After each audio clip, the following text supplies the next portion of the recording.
ప్రస్తుతం టాలీవుడ్ లో most popular heroine ఎవరంటే వెంటనే గుర్తొచ్చే పేరు శ్రీలీల. వరుస సినిమా ఆఫర్లతో బిజీగా మారిపోయింది.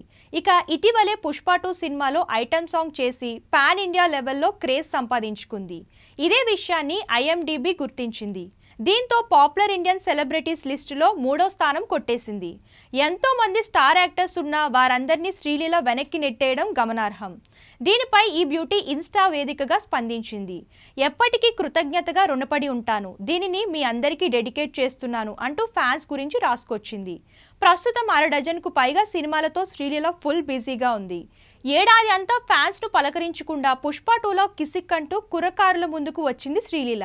ఈ ఒక్క సినిమాతో తన పాపులారిటీ విపరీతంగా పెరిగిపోయింది. తను ఈ ఏడాది మొత్తం అస్సలు వెండితెరపై కనిపించకపోయినా కిసిక్కు పాటతో అంతా కవర్ చేసేసింది. చేసింది ఐటమ్ సాంగే అయినా కూడా పుష్ప 2 టీంతో కలిసి యాక్టివ్గా ప్రమోషన్స్లో పాల్గొంది శ్రీలీల. దీంతో తన గురించి సోషల్ మీడియాలో ఎన్నోసార్లు వైరల్గా మారింది. అందులో భాగంగానే ఇప్పుడు శ్రీలీల చేతిలో దాదాపు 6 డజన్కు పైగా ఆఫర్లు ఉన్నాయి. తాజాగా అక్కినేని వారసులతో ఒకేసారి నటించే ఛాన్స్ కూడా కొట్టేసింది ఈ ముద్దుగుమ్మ.